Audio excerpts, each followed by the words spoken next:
Hi there, and welcome to another Marvin Moments, where we interview the top movers and shakers in the global anomalist community. We've got someone special in the chair tonight.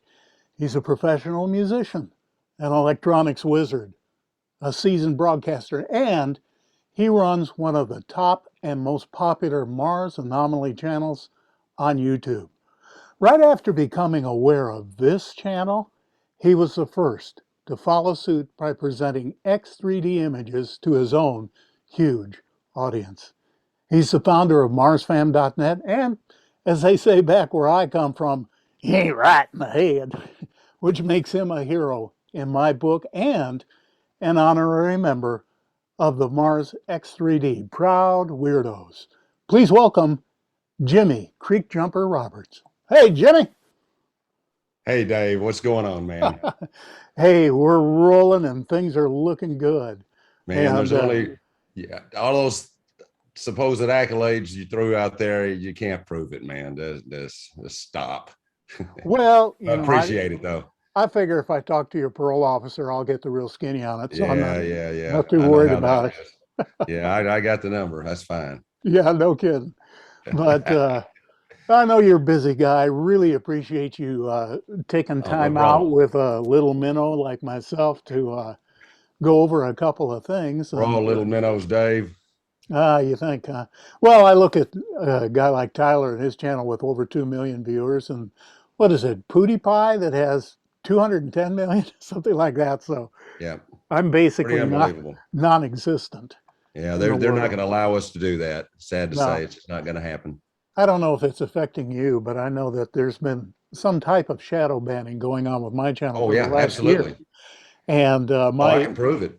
well, I bet you can. It's terrible. My growth has been went from a steady 100 or so a month down to one or two, and yet what's weird is the people who come on board are wildly enthusiastic about it. So Right. there's something going on in the Well, there is something background. going on there, absolutely. And I'm going to say this has been, it's been a little over 2 years ago. I believe it was in April.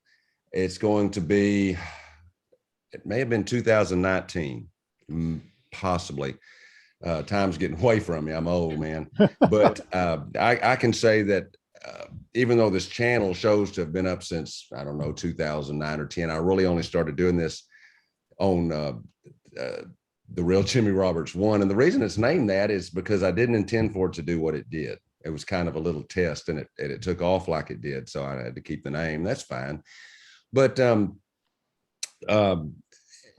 after about 6 months, when I had enough of the time to actually monetize, is what you got to do for it to start propagating, because there's people out there that they just, if they're going to make money off of what you're doing, that's when it's going to be pushed along. And I went from a few thousand subscribers up to just short of 90,000 in I think it was about 16 months. And really, pretty much it was anywhere from 150 to 350 subscribers every single day for 6 months or more. And then it stopped on a dime. Bam. Boom, Just just like like that. that. Okay. I remember we were headed to I noticed it was the airport headed to the Azores of Portugal. And it's the time that we just missed you coming back through Boston. Yep, Remember yep, that? I do. Okay. And I was noticing I said, you know what? Something's going on. Something's happened, because when we were in Yeah. Boston, I noticed it's just like nothing had really changed. And over the months, I got to looking into it and checking into it. They changed their algorithm, and they cut people like us out, because nearly 95% of my views were coming from suggested videos, Yep. and they weren't suggesting them anymore. And that was pretty much the end of the growth, other than word of mouth or going around and trying to place your stuff places. I mean, and that's tough to do. But yes, they did it. And I talked to a lot of other people like yourself, Chris Maroney, and others. They did it to all of us. Why? I don't know. I mean, it's not a matter of money. The advertisers were making money off of what we were doing. I don't know what they want, but they changed it. There's an agenda, as you well know, as not only behind the news, and managed agendas to every aspect of our lives. And so Yes. this is just another one of them. They don't want this material getting out there. Your presentation and the audience you have is totally unique in the genre and very compelling and attractive, I must say. And with me, with the X3D, which is so specialized, and but after you had those problems start after coming back from Portugal, I realized I had the option of advertising or not, and I realized, if you're in the middle of an X3D view and an ad pops up, that's really jarring, visually jarring. Yes, it And is. so I thought, you know what? I'll just take my lumps and just be a little guy. But the people I got are fantastic. They're really great people. And again, thank you for your help in sending people over my way. But Jimmy, you're an interesting guy. You lead kind of like me, like you lead four lives at once, and probably always had. You're a very active guy, and I know that you've have been a professional musician all your life. Could you just tell us a little bit about that? Well, as far as musicianship, it just always has come natural to me. I've had a lot of musicians in the family and a lot of musician friends from an early age. And basically, the Beatles taught me to play in the early '70s, listening to Abbey Road and stuff. And I learned. I tell you, one of the keys to my musicianship is I learned to play every Beatles song I could when I was little in Hmm. the mid '70s on a piano that was tuned down half a step by ear. Now, what does that tell you? I'm somebody that wasn't scared to play on the black keys. And even though when I got on one that was tuned up where it was supposed to be, I said, what's going on here, man? Y'all are playing wrong. Anyway, uh, no, I just, yeah, I've always been around music, and I've been in a lot of bands around town. And these days, I've turned down a lot of them over the past several years because it's extremely time consuming. Sure As is. you know, a keyboardist, I've been a keyboardist, played saxophone in the band, played bass, all in the same band at different times, just depending on what we needed. And really, the next thing that I'm going to do is I'm joining an established guy with basically a two pianos, dueling pianos act. So that's actually to me a lot easier than Well, all the yeah, other stuff. Yeah, yeah. So I think I'll enjoy that. And other than that, man, yeah, it's just it's a lot of fun. It's man, people that say they want to be in a band, it's a lot of work. That's all I got to say. they Woo, don't know gosh, what it takes to get to that point where you can get up on man. stage and not have bottles thrown at you. Yeah, and then when you're done, you gotta take it back down too. Unless you're one of the big boys, you got to tear it all down and take it home, and that's no fun, man. Nobody wants to do that. Load in, and load out. That's right. And Too you say many. leave it. Hey, most of the places you play, you say, man, I'll come back and get it tomorrow, and it ain't there when you get there. Somebody was nice enough to do it for you. Yeah, that's exactly right. I know I was playing in Madison Square Gardens once, and I had a beautiful amp that I loved, and of course they have a ramp and security, and they had all kinds of stuff going on where people can't take stuff. And I came back for the next show, and it was gone. And someone had literally picked it up and walked past all the security and walked out on the street with my amp. I was like, okay, well, learn a lesson, I guess. But you know, It's even worse when you leave and they steal a girlfriend. oh, that's terrible. Yeah, Yeah. I had a terrible thing happen to me in New York City once. I was loading out, and I left a tuba in the back seat of my car, and I just ran in the stage door for a second and came back. And Jimmy, wouldn't you know it, there were two tubas in my car. Ba-dum. Okay. Well, anyway, I know that you have a very interesting day gig, man. You're wrapped up in all kinds of electronic stuff. You want to tell us a little bit about that, if you don't mind? Well, just my regular day paying job's always been in the electronics area. Yeah. Uh, yeah, I actually was a technical degree that I got, skipped all the underclassmen stuff, even though I took that anyway, it didn't matter. Um, yeah, I worked for the United States government for the Army for 6 years, mostly on guided missile sections, also on radar systems, and then Mhm. I've I've done plant electronic technician work since then, automated machinery and so on and so forth. Been doing that probably for 27 years, and you Wow. always got a job somewhere when you can do that. So it's, that's the way to go. Those technical trades like that, there's a shortage of them in this country, shortage of people that can do stuff like that, skilled trades in general. That's what built this country, and a lot of other countries. And there's a shortage of it. People think just that piece of paper is what you want to get. Now you need to learn how to do something, and there's a big difference. And we're paying the price for it right now because there's a shortage. We don't have people who can build it and fix it. Well, we don't have people that can even form a cogent sentence anymore. That is true. Seems I like feel about that. I think I can get by sometimes, although, the accent may be questionable, but I think I can get through the sentence all the way. no, I think it's great. I think it's great. And, you have gotten so involved in the broadcasting end of what you do and with a beautiful and elaborate set. And, your sound is great, your visuals are great, and very envious. You keep promising me you'll send me a tablespoon of DNA for Christmas, but I haven't seen anything yet. But, uh, but I understand that broadcasting was kind of in your family DNA. Is it something you want to talk about a little bit? Yeah. Well, here's the deal, Dave. I'm 55 years old. So we actually moved to this town we're in back in 73 because my dad was the manager of the cable system, and he had been manager of a radio station in Del Rio, Texas before that. And several DJs in my family, brothers and sisters. My brother, as a matter of fact, my late brother died unexpectedly. He's in the Nevada Broadcasters Hall of Fame. And but his deal really was production. And there's things about creating things that some of us in the family, it just comes natural. Some people, makers, fakers, and takers. We're definitely makers, and when it comes to creating things like this. And then there's the technical end of it. And he was just an absolute expert on video production. And after he retired from there, he moved here, for over 10 years, and I learned so much from him. And he wasn't so much an audio voice himself, but he knew how to do it. And he taught me so many things, especially on cam things. When I'm going to say back at around 2006 or so, when I first actually had agents and stuff back then, and man, I just missed the big gig. I'm telling you, I just missed it. I got into voiceover work.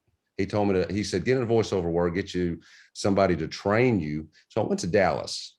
I found a woman named Betty Zoller, and she, come to find out, she's do you remember It's Not Nice to Fool Mother Nature? Okay. This chiffon. It's not nice to fool Mother Nature. That was her. And she was a lot of the Speak and Spell. She was Betty Crocker, all these things. And she started working with me, and she said, you know what, Jimmy, I'm going to give you a phone number. When I call the biggest agent that was in Texas at the time and in Houston, and he picked up the phone, and I started talking to him. He said, stop right now.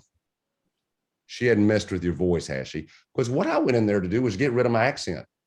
I wanted, I want a buddy sitting, get rid of this. Can we get Midwestern stuff, no accent? He said, has she messed with your voice? I said, no, sir, she has not yet. He says, don't let her. I'm sending you a contract right now. And what it was he was the guy that managed all of the paste pecani sauce, get a rope. I think it was Ford or GMC, that guy. He did a bunch of all that stuff. He just died. Oh. And he said, man, Honest Texan, that is your voice. Anybody would buy from you. And that's why one of my emails is Honest Texan. And what happened was he got incredibly ill right after that, went out of the business. Oh. And I actually had agents. I had several of them, but they didn't have that big contract like what he was doing, so man, I just that close. So I just took it other places. Actually, I took it other places. I developed software that announced basketball games with my voice that was used for quite a while before I got tired of messing with Microsoft. I'd 20, 30 basketball games on one day would be announced with my voice at the same time. I think I hold a record. And I don't know. I just like doing voice stuff. So anyway, I may sound like a hick, but somebody told me that a pretty big, much of a big shot telling me, man, anybody would buy from you, man. So don't let her mess with your voice. Here's the contract. And it made a meal, I guess. Anyway, I Well, don't it know. seems to be working out that way because Oh yeah, everybody's buying from you on YouTube for sure. right.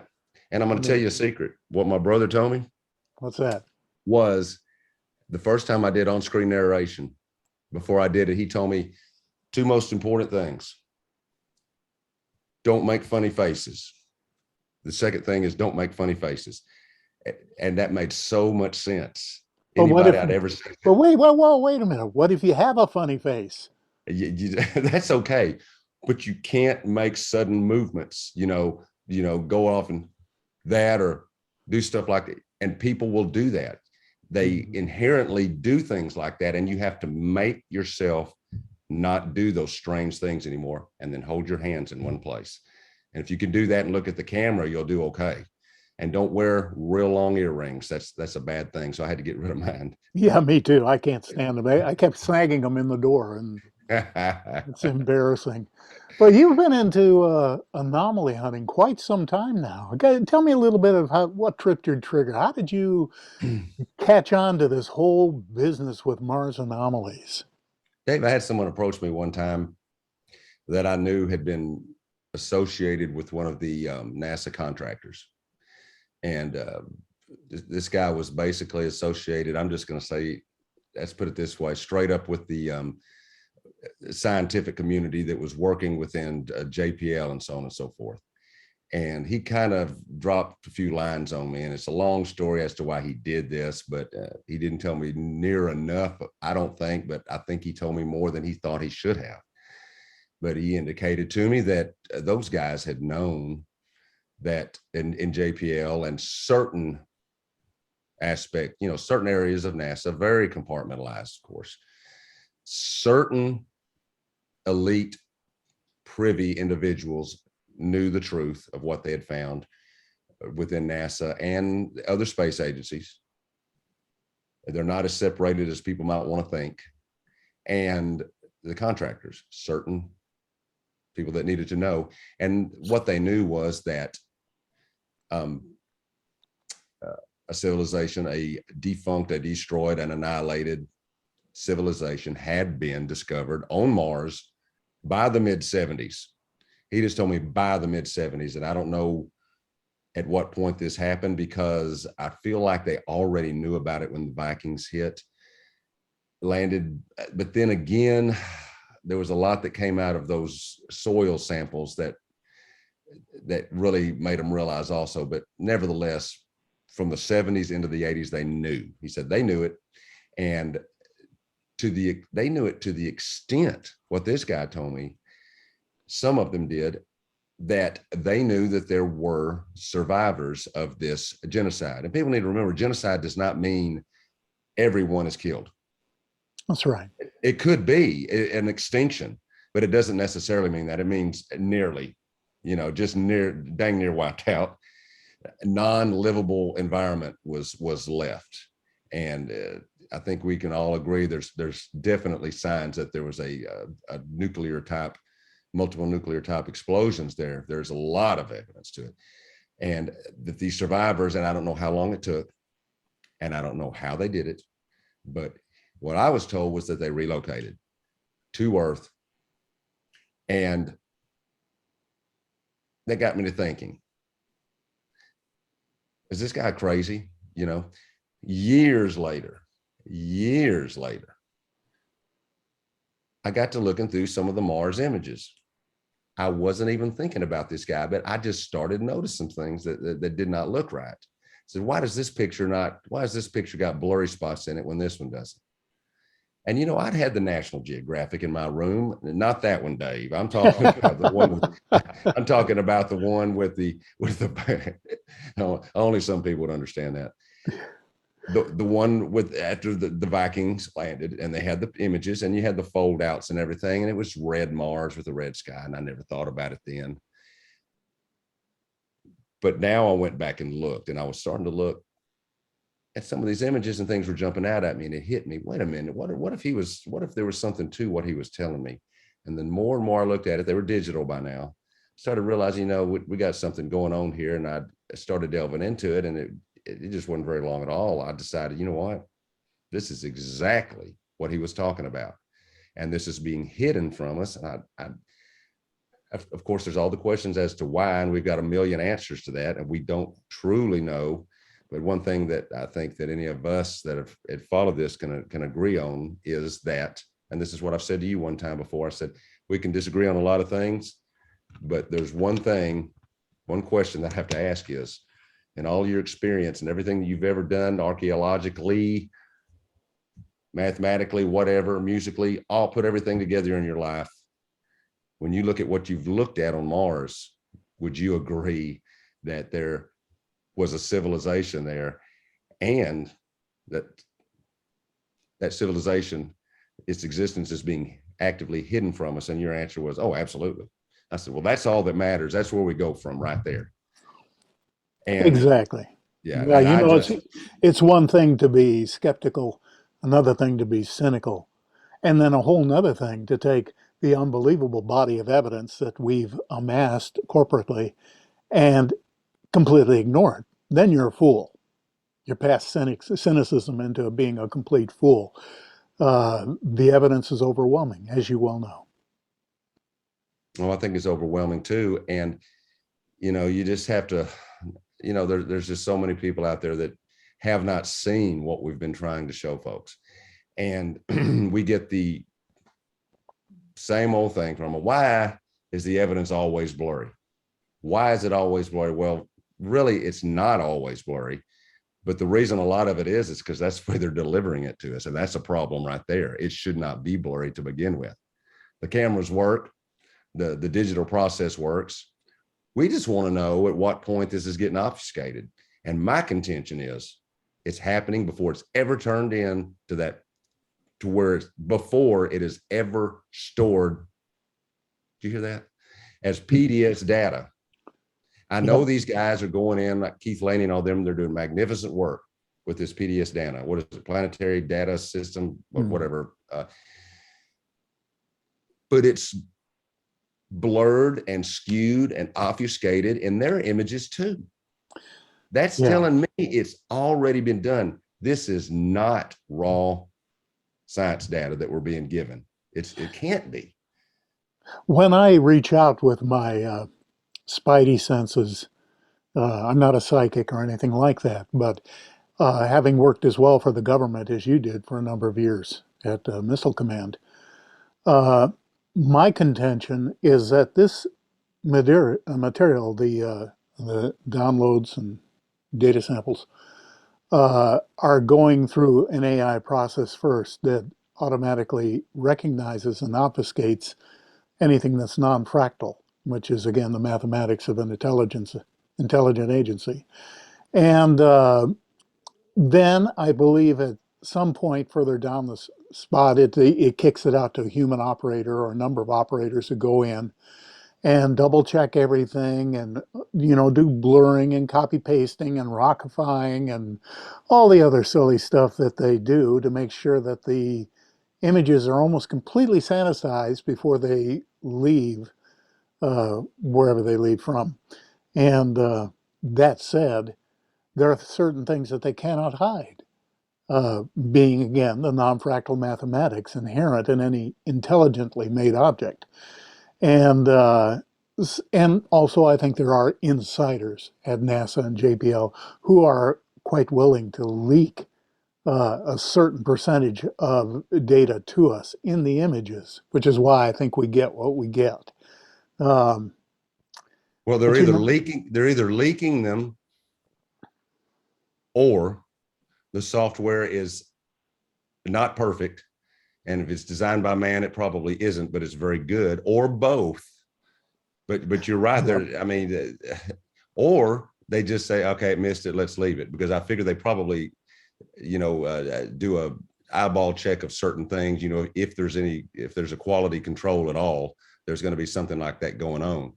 But yeah, those non-fractal formations, these images, anything that I'll describe it to people a lot as anything that's going to appear to the human eye as being artificial, which to me, I say that a lot because that's a lot of people they'll just understand that. And then I know you've gone through the non-fractal thing a lot with people trying to explain it. And I like listening to it, by the way. So you can do that anytime you want to. No, No, but I think you've discovered, just like I have and many other anomalists, that they ignore the horizon for the most part, and that many very fine anomalies are found when you go to the horizon point, and that's where you find oftentimes structures like pyramids and square buildings and terraforming, so to speak, um, happening way off in the distance, and of course it's blurry, and with our various skill sets, we can make those as clear as we can, but still the people are going to complain. They say, oh, this is too blurry. Why is it always blurry? And well, let me give you the link and you go in there. If you can do any better, I'm ready to learn. But, I'm wondering, there had to come a point where you're finding more and more of these anomalies and something's getting stirred up inside of you. And you're going, I need to let people know about this. I mean, was that what gave birth to the Real Jimmy Roberts One, to your YouTube channel? absolutely. Yeah, that's Uh-huh. exactly what happened. And we all go through a learning curve of realizing that we can't automatically assume that certain things are certain things. There is pareidolia involved. And one of the best, two of the things that we have worked on, one of them you definitely introduced and worked with and developed, it is the X3D. And I use that religiously. And I'm going to tell you, dang you, can I say damn it? Damn you. Because, and you're going to understand what I'm talking about, Dave. Yeah. Anytime I'm thumbing through anything, Facebook or whatever, and there's side-by-side pictures of anything that somebody took, you know what I do? Oh yeah. I Yeah. immediately see, hey, can I get some 3D out of this? And I usually do a little bit, even though they didn't mean to. And Yeah. but no, my eyes are so strong with it now. And oh goodness, I mean, folks, we use this so much. I mean, you immediately put them side by side, and they don't even have to be set up perfectly for, the scratch work where we're just trying to say, okay, is this something? What's behind what? Is this a head on top of this? No, it's about 10 meters behind it. Or those hills behind it, or are they in front of that? You immediately know. You may not know how Exactly. far, but you know. And Exactly. this is one of the ways that we are able to eliminate so many, uh, uh, let's say, so much pareidolia that is there. And there's a lot of people that just run with that, and it really hurts the efforts. It And really we, does. we understand it. We've done it too, but we've gotten to where there's a very small amount of it now, because now we go and we look before we assume.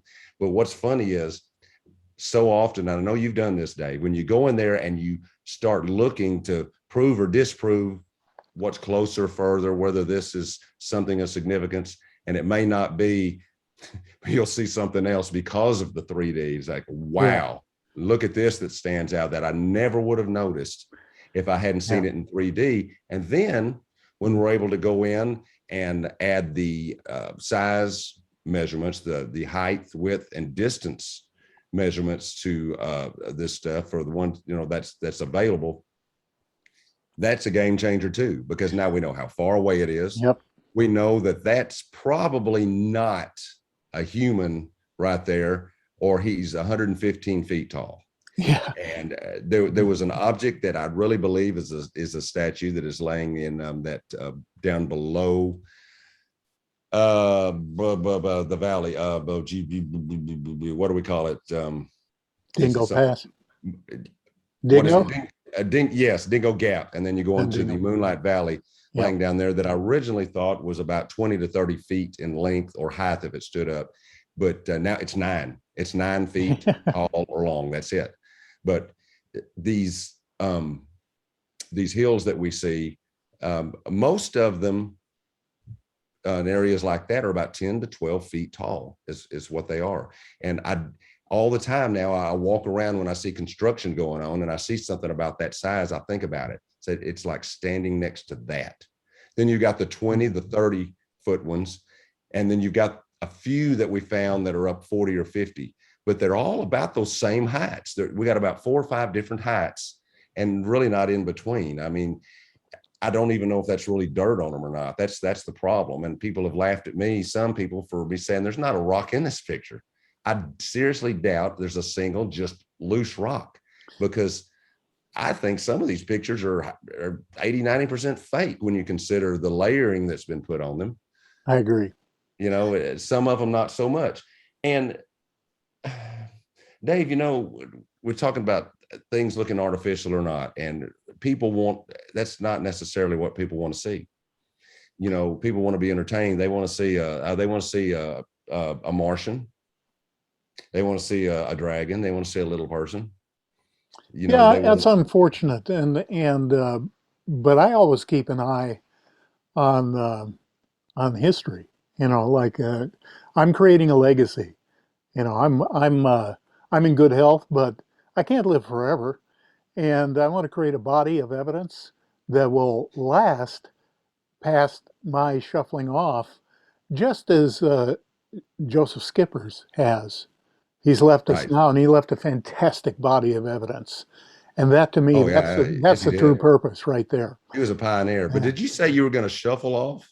Not until I have to. Well, I know, but I'm I was stick. thinking when I do, I think I'm going to sashay. you know, Okay.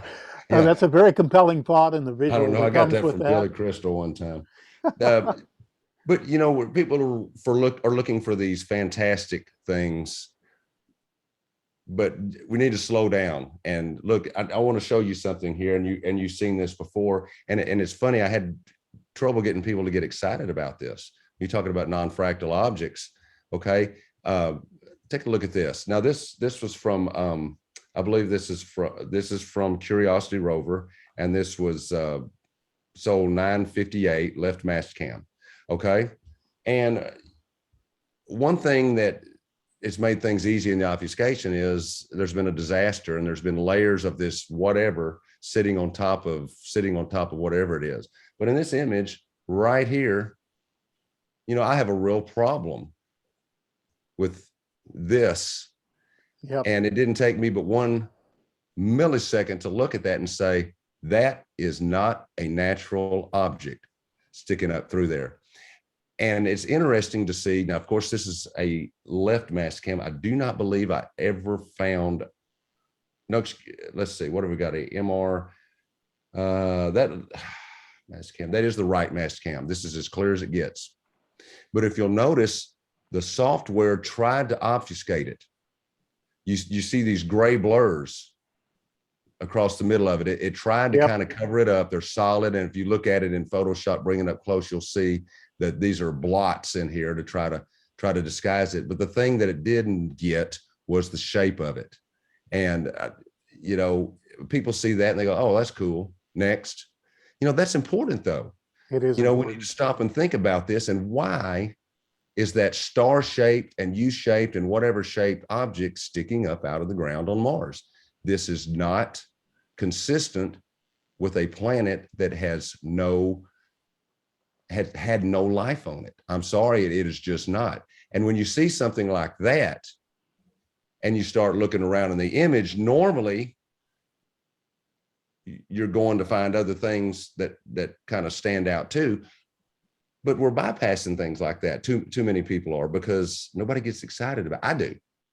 Yeah, and I do too. I try to, just like you, I try to find things and share that excitement, and find things that people will resonate to. And the 3D definitely helps with that, because people are hardwired. If they see something in 3D, it suddenly becomes more real to them.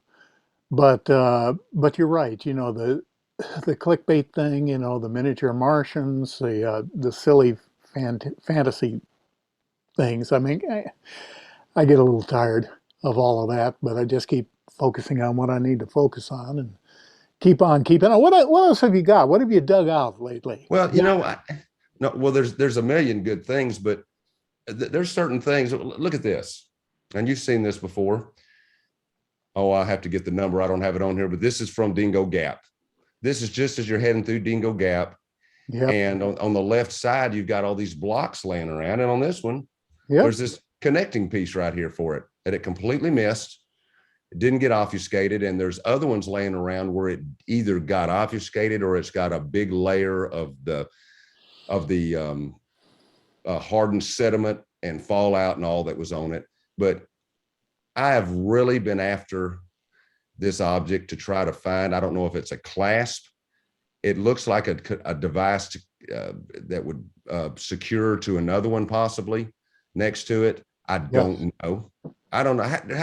How do you describe this, Dave? Now, I know you've looked, and one thing about it is before anyone says anything is we do have left and right stereo imagery of this. It is on marsfam.net. Looked at this for hours in 3D, and this is not a trick of light. That is coming out of at about a 45-degree angle out of that block, which is about 1 foot by 1 foot by Yep. 1 foot. Yep. That's the size of it. Do you Yep. have a description for that? Because clamp, I don't know. You know, I'm reminded of the missing clamps that were between the blocks at Sacsayhuaman and Oh, very Pumapunku. good. You know, the hollowed out areas where there were silver clamps that the Spanish dug out. And I'm reminded of that. It really does look like a fastening mechanism of some kind. Now, was the substrate rock or is it something else? We know that with the oceans sloshing around during the global cataclysm and then burning off, bubbling off into space, that the entire planet was coated with mud. And there are innumerable mud fossils, and you know, everything has been obfuscated naturally, geologically on Mars. And then there are eons of erosion and everything else going on with that. And so it's pretty tough to tell sometimes. We make educated, informed speculation. But aside from a few things we found, like tools or hinges or bowls, things of that nature, we can't really assign a definitive meaning to them. You know, it's just speculation. But that all said, I'm in I agreement know, with but you. you're so good at describing and likening things to others. I love the way you do that.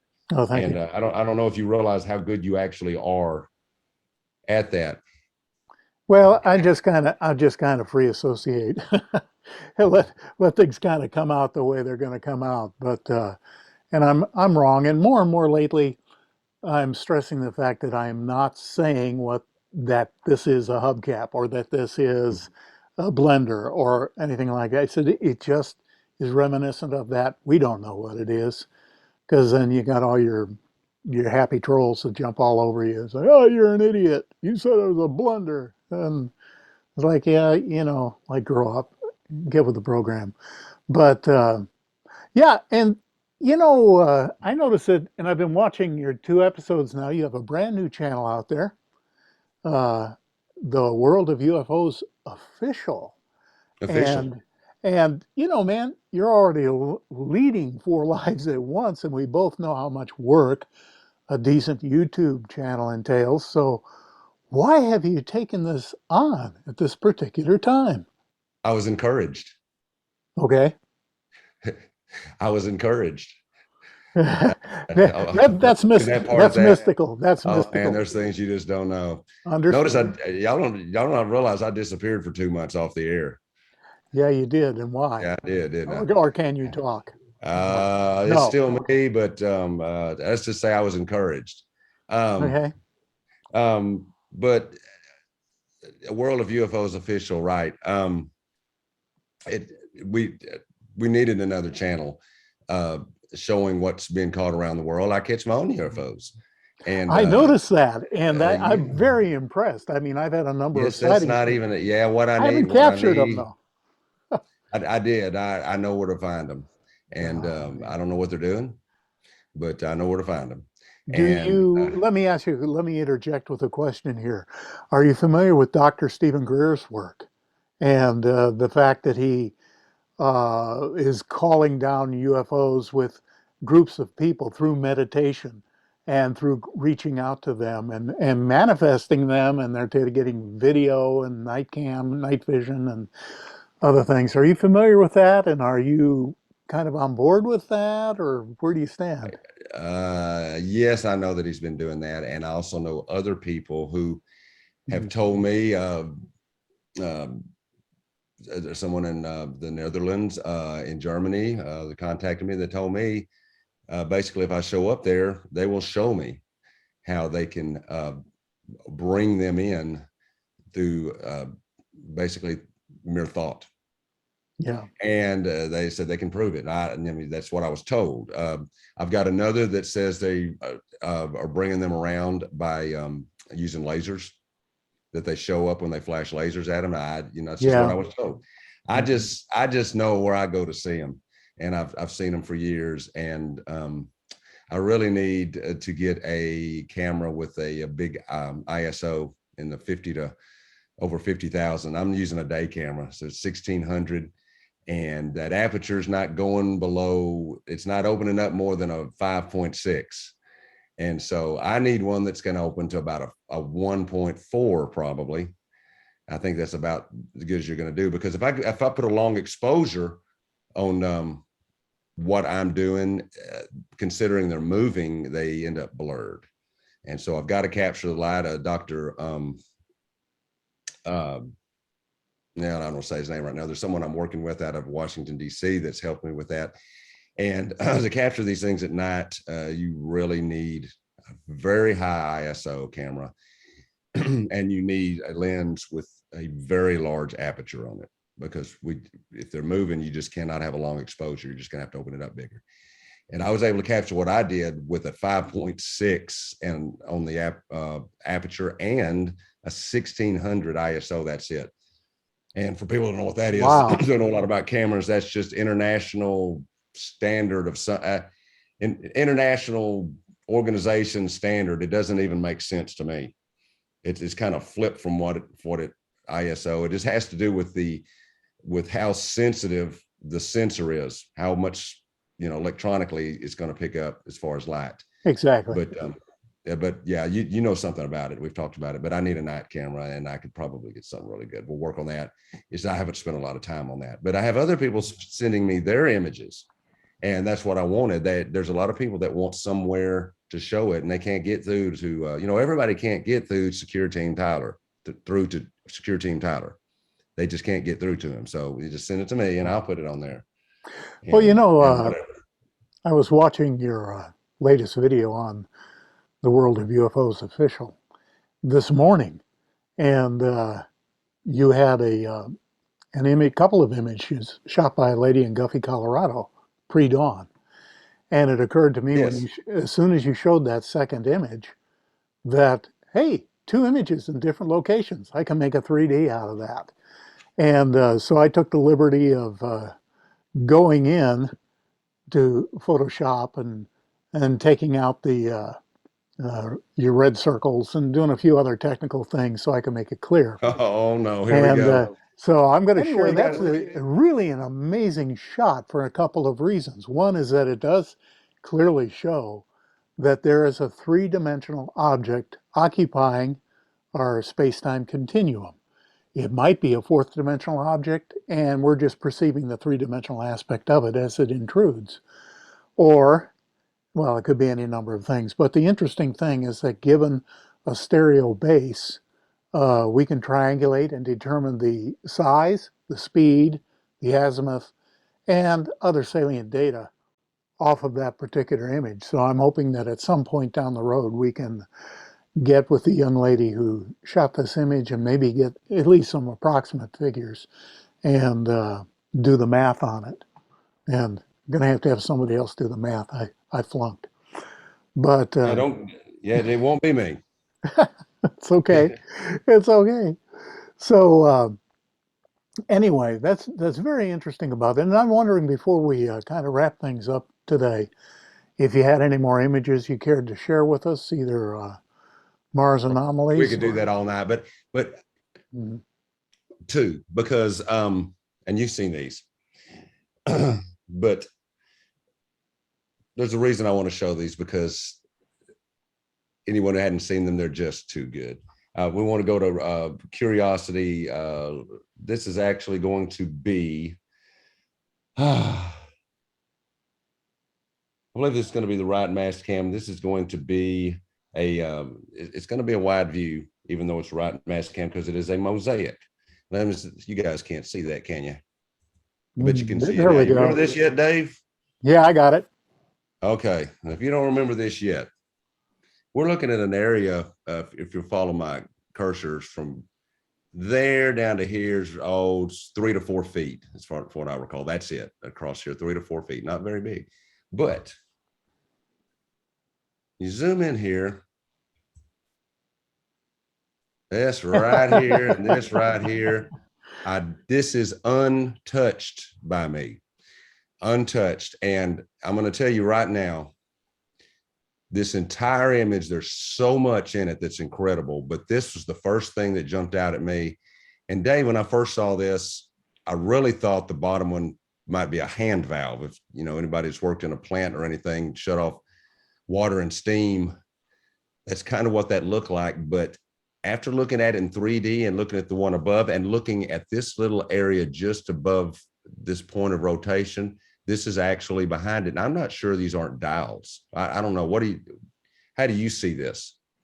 Well, without seeing it again in 3D, it's a little tough to tell, but shut-off valve, absolutely. Something that rotates about an axis, absolutely. Are those gradation markings in back of it on top there, or is that a piece that's broken off and it's showing a lower layer? I can't really tell without seeing it in 3D, but there's another one that's been rockified and they figured out nobody's going to see this. And Dave, the thing about it is this and so many other times, things are consistent where they should be. We'll find things that we think should rotate and they'll have a circular area and they'll have a center point on, just like this center point of rotation, just where it should be, just what we would expect. And you know what? That's not the only two in this. If you look back here, and I want you to notice the orientation of this, nearly 1 o'clock to 7 o'clock, maybe in between. It's another one back here. You can barely see it. I've checked it from other angles, and it is one, and it's actually oriented the same. You can even see the shadow from it. Yep. It's up a little bit off the surface. And when you see something like that, you're thinking, man, was something mechanical here. Well, guess what? Look at this. You remember seeing this? Yep. Look at the zigzags in this metallic or something other than rock. I don't know, area that's underneath it that's just kind of bleeding through. And when you look right here, this is something that I didn't see for a long time, and it was very obvious once I looked at it. Good one. Oh, that is really good right there. And in 3D, it does pass the test. It's there, and it's even got little splines coming out of it, or almost like what I see is a zerk. And for those that know what a zerk is, there's a mechanical apparatus under here. That's all there is to it. And once you realize this and start looking around at areas like this, you realize there's something exposed here too. This is magnificent. And somebody needs to work this. And I know who it should be. I know a couple of people that need to work this. Mm-hmm. There's some magnificent stuff under here. And I don't know. It just, well, playing devil's advocate for a minute, and it's just kind of gone by everybody. It's just not right. Jimmy, as well as I do that the majority of people looking at that are going to say, "You guys are nuts." Well, we are, but there's nothing there. But that's beside the point. Yeah. But when you spend literally thousands of hours and years examining things in close detail like this, you do acquire an eye for noticing, locating, and apprehending what's actually in front of you. That's right. And particularly they do the same well, they'll do the same here, Dave. This one's from 1367 of the same rover.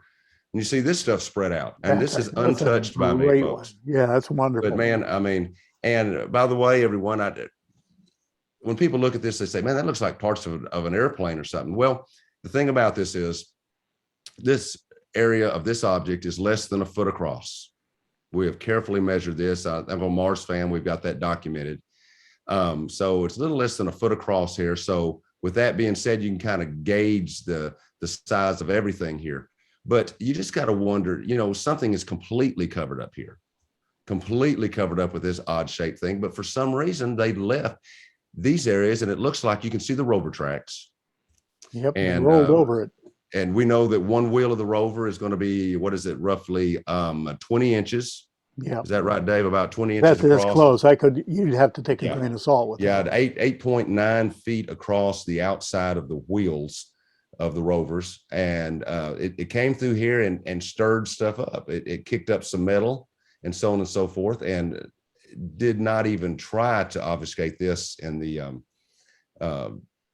their software. I don't know what happened, but I just think they really left some good stuff right here. And to me, it only gets better when you look back here and realize there's something written across this rock right here. Yep. And you've seen it and I've seen it. Their alphabet, and at least in this area of Mars. Mars is a big planet. At least in this area, is not that different from ours. That's the thing that blows my mind. I just put up a video last week that had a couple of numbers that I found and some numbers that Rami found. And, it's so bizarre to think that the letters and the numbers map across to our own system, the Arabic numerals and the letters. And so that begs the question, who got here first? Mars coming to Earth, Earth migrating to Mars and then coming back? But they're a common system in usage because there's no way to explain it otherwise. The chances of those similar systems evolving, if you will, on separate planets without communication are astronomically high. It's crazy. So, and I'm going to tell you something, Dave, before we get off of here, something that everybody can go do. And I believe it's in the lunar and planetary. Oh, dang it. Is it the lunar and planetary system site where all the NASA archives are?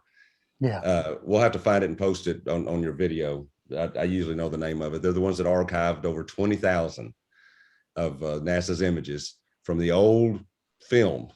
And that's so good. The pictures are so good. Yes. And what happened was, folks, they missed stuff because they weren't thinking about going in and what do you want to call it, scrubbing anything out. All that they thought was done, because the things that were released to the public that everybody was going to see, it was. Other stuff wasn't touched for the most part. And yeah, we found a lot of stuff by just bringing out some exposure, actually some brightness and contrast. But there's a couple, and the one to me, and as far as I know, it is still there, and it's from Apollo 14, and it's image. I've shown this a few times, and I put this out first, and I think it was 2016, 2017. And as far as I know, the last time I checked, it is still there in the archives. Awesome. And people have downloaded it and tried to analyze it. And it's going to be this image right here. And the reason this one's so special is because, and there's more of them like this, but to me, this is the best. This is exactly the way that they placed it in their archives. And what we have is, we have the moon, of course. And when I was going through, I noticed something at about the 9 o'clock area over here. And when you zoom in, there it is. And you've seen it. A lot of people have seen it. It should be taken extremely seriously. And the news channels are thinking they think I faked it, but they can go and look for themselves. It's there. And as a matter of fact, that image right there, let me make sure I have it here, because I don't want to show one that I'm not supposed to show. Oh, here it is. And what I'm going to do is I'm going to give you what this is it's a close-up of that, because this will not let me go any closer. And there it is right there. That is exactly the way they have it on their site. Now, that is a flying craft. That's not ours. And this is Apollo 14. Is that going to be 72? So yeah, I'm thinking 72. 72. It is image 9911. I don't remember. I have it written in my archives. I don't remember what magazine it was in and all, but if you go and look at 9911, they go in sequential order up through the Apollo missions. So you should be able to find this and download it yourself. Download the high quality one. And you're going to look at this and realize there's really some things on this craft that is amazing, which includes this, which are basically a clamp sticking out the side of it. It's two big pinchers that would grab something. And when you clear this up a little, you can see where they come together right here, and you can see the points where they move. One of the most obvious things about this is the landing skids. I mean, that's the first thing that pops out into my head is this craft is designed to land. And it looks like it's designed to land on a surface that may not be where you may have to be able to rock just a little bit. And then this area right here at the back, I mean, who's to say, what is that? Air conditioning system is what it looks like to me. Yeah. But what people generally want to tell me is they see someone sitting in this, and I do not believe that's what we're looking at. I've really brought this up and analyzed it, and I believe this is part of the craft. I believe this is not a head. Yes, there are two antennas sticking out of it. That's what they look like to me. I'm sure it do. looks like an electronic bug, you know, and I'm a little concerned about that.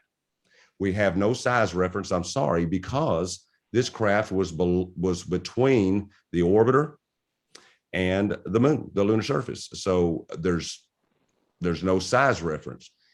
But as far as I'm concerned, that is pretty hard visual evidence, because we know who took the picture, when the picture was taken. There's no doubt about it. You go to NASA's site, it tells you.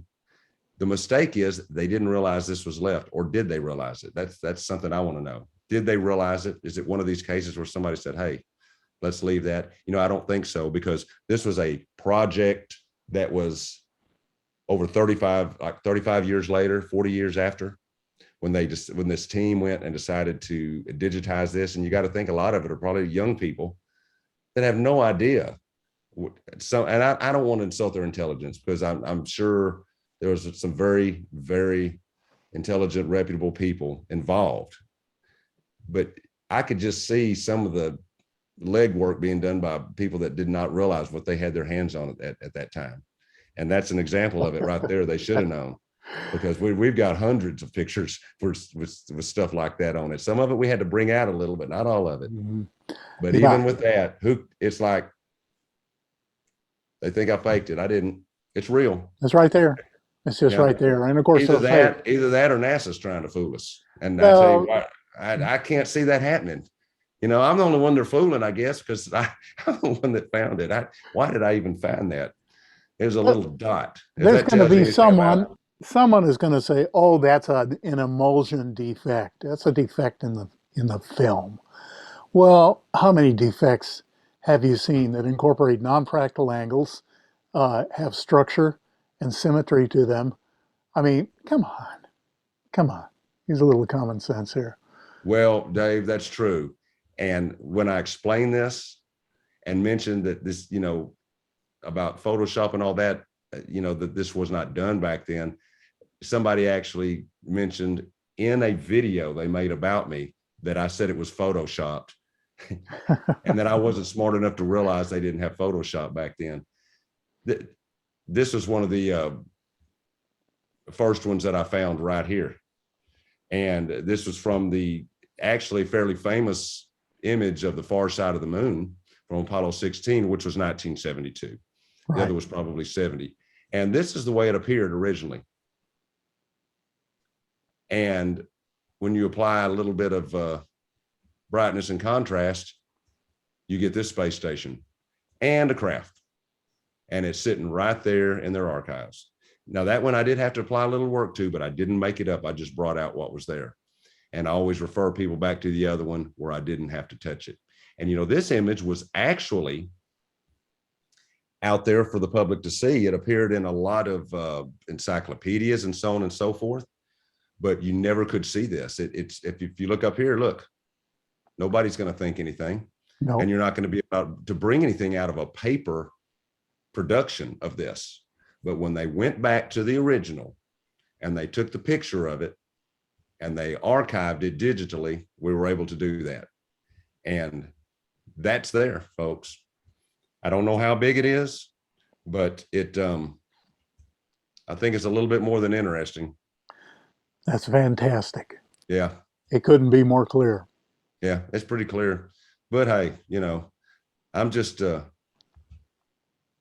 I'm just a I don't know what I am, Dave. I just notice things and like you, and You're a I'm just troublemaker.